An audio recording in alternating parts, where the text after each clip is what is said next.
آج یہ امت ذلیل ہے، پریشان ہے، خار ہے. کیوں؟ کیونکہ اس امت نے اپنے آپ کو قرآن سے دور کر لیا ہے. وہ قرآن کے جس کے بارے میں اللہ نے فرمایا لو انزلنا هذا القرآن على جبل لرأيته خاشعا متصدعا من خشية الله.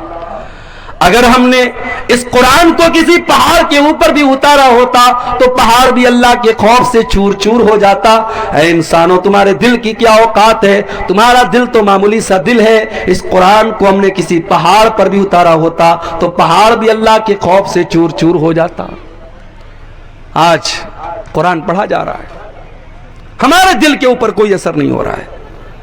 یہاں تو قرآن پڑھا جاتا تھا، اللہ کے پیارے نبی جب نماز میں قرآن پڑھتے تھے صحابہ رونے لگتے تھے. صحابہ کبھی کبھی قرآن پڑھتے تھے، اللہ کے پیارے نبی کی آنکھوں سے آنسو بہنے لگتے تھے. قرآن کو سن کر کے جنات ایمان لے آئے. ہو لوگو، آج وہی قرآن ہمارے سامنے پڑھا جا رہا ہے، ہمارے دلوں کے اوپر کوئی اثر کیوں نہیں ہو رہا ہے؟ قرآن.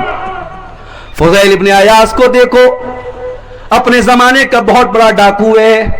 ڈاکہ ڈالنے کے لیے ایک مکان کی چھت پر کودتا ہے، رات کا سناٹا ہے، اللہ کا کوئی بندہ قرآن کی تلاوت کر رہا ہے اور قرآن پڑھتے پڑھتے 27ویں پارے کی سورہ حدید کی 26ویں پارے کی سورہ حدید کی آیت پڑھتا ہے الم یان للذین آمنوا ان تخشع قلوبہم لذکر اللہ.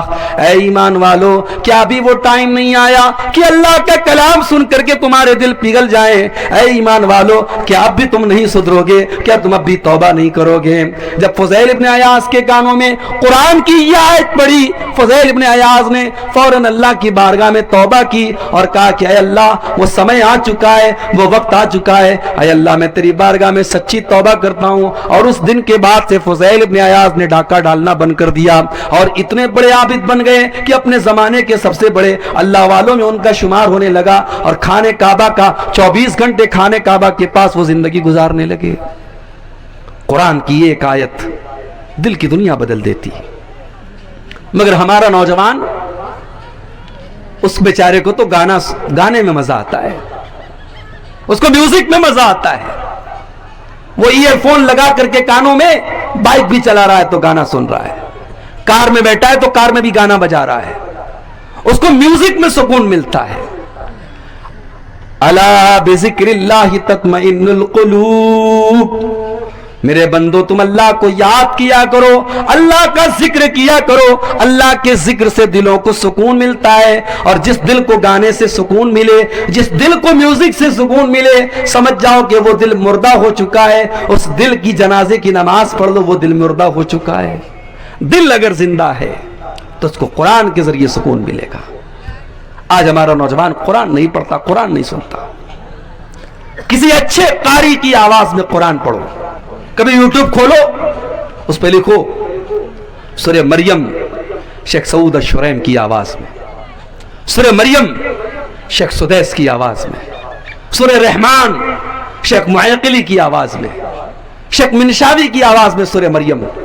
کسی اچھے قاری کی آواز میں آپ قرآن کی تلاوت سنو میرے بھائی، اللہ کی قسم آپ کا دل باغ باغ ہو جائے گا، آپ کی روح سرشار ہو جائے گی.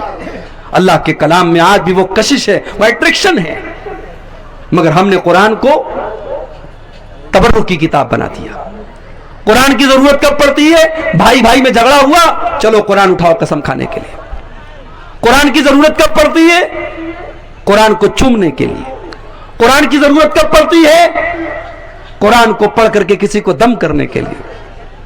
نہیں میرے بھائی، قرآن کا یہ سارا مقصد بعد میں ہے. قرآن کا سب سے بڑا مقصد ہے قرآن کو پڑھا جائے، قرآن کو سمجھا جائے، قرآن پر غور کیا جائے اور قرآن پر عمل کیا جائے. طارق انور صاحب ہمارے دوست ہیں، میسج کیا انہوں نے ہم کو. ہم نے ایک دن میسج نہیں دیکھا، 2 دن میسج نہیں دیکھا، 1 ہفتہ گزر گیا، 1 مہینہ گزر گیا. طارق صاحب نے کئی میسج ہم کو کی، ہم نے میسج نہیں دیکھا. ان کو برا لگے گا کہ نہیں لگے گا؟ یہ سوچیں گے یار دوستی کا دعویٰ ہے اور میرا میسج بھی نہیں دیکھا جا رہا ہے. واٹس ایپ پر کوئی دوست میسج کرے اور ہم واٹس ایپ کھولیں اور دنیا بھر کے میسج چیک کریں اور اپنے دوست کا میسج چیک نہ کریں تو دوستو ناراض ہو جائے گا نا. قرآن اللہ کا میسج ہے, قرآن اللہ کا میسج ہے, اور وہ میسج ہمیں ملا ہے میرے بھائی, یہ میسج ہمیں ملا ہے, اور یہ اس لیے ملا ہے کہ اس میسج کو ہم پڑھیں اور دنیا کو یہ میسج پڑھ کے سنائیں, مگر ہم خود نہیں پڑھتے. کل قیامت کے دن اللہ کی عدالت میں ہمارا گریبان پکڑا جائے گا میرے بھائی. اللہ کے پیارے نبی ہمارا گریبان پکڑیں گے اور کہیں گے وقال الرسول یا ربی ان قوم اتخذوا هذا القرآن مہجورا. اللہ کے رسول کہیں گے اے اللہ میری قوم نے قرآن کو چھوڑ دیا تھا, اے اللہ میری قوم قرآن کو نہیں پڑھتی تھی, موبائل پر میں واٹس ایپ کا میسج تو 50 بار چیک کرتی تھی, موبائل پر میسج تو 50 بار چیک کرتی تھی, اے اللہ تیرا میسج یہ کبھی کھول کر کے نہیں دیکھتے تھے. آدھا گھنٹہ کے لیے صبح دکان کھولنے جاتے ہو, آدھا گھنٹہ بیٹھ کے تلاوت کر لو. صبح نوکری پہ جا رہے ہو, جانے کے پہلے 15 منٹ قرآن کی تلاوت کر لو میرے بھائی. دن بھر فرصت نہیں ملتی, رات میں آؤ کھانا کھاؤ. آج تو موبائل پر بھی قرآن موجود ہے, موبائل پر 10 منٹ کا ٹائم نکالو, تھوڑا سا قرآن پڑھ دو, تھوڑا سا ترجمہ پڑھ دو. وَلَقَدْ يَسَّرْنَا الْقُرْآنَ لِلذِّكْرِ فَهَلْ مِن مُدَّكِرٍ. ہم نے اس قرآن کو آسان بنایا ہے یاد کرنے کے لیے, ہم نے اس قرآن کو آسان بنایا ہے نصیحت حاصل کرنے کے لیے, ہم نے اس قرآن کو آسان بنایا ہے سمجھنے کے لیے. فَهَلْ مِن مُدَّكِرٍ, کیا ہے کوئی قرآن کو سمجھنے والا, کیا ہے کوئی قرآن سے سبق حاصل کرنے والا؟ تو یہ امت قرآن سے دور ہے, یہ امت نماز سے بھی دور ہے. مسجد کے لیے جلسہ ہو رہا ہے, مسجد بن بھی جائے گی انشاءاللہ, مگر آج مسجدوں کا حال کیا ہے؟ جلسے میں آ رہے ہیں 1000 لوگ, فجر تک سب گاؤں میں رہتے بھی ہیں, لیکن فجر کی نماز میں کتنے لوگ ملیں گے؟ 20 لوگ, 25 لوگ, 10 لوگ, 15 لوگ. حی علی الصلاۃ کی آواز آ رہی ہے, مسلمان کا کاروبار نہیں بند ہو رہا ہے. سعودی عرب میں بہت کچھ بدل رہا ہے, مگر ایک چیز نہیں بدلی ہے وہاں اب بھی. لوگوں کو سعودی عرب کی برائیاں نظر آتی ہیں, برائیاں کہاں نہیں ہیں میرے بھائی, دنیا بدل رہی ہے, سعودی عرب بھی بدل رہا ہے, مگر ایک چیز آج بھی سعودی عرب کے اندر ہے.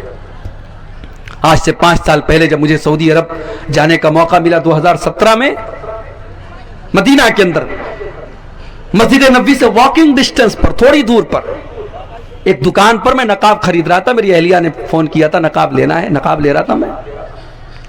نقاب میں پسند بھی کر چکا تھا, ریٹ بھی طے ہو چکا تھا. مسجد نبوی سے کے لاؤڈ اسپیکر سے اذان کی آواز آنے لگی, اللہ اکبر اللہ اکبر, اذان کی آواز آنے لگی. دکاندار نے فوراً کہا بھائی صاحب نماز کے بعد آئیے.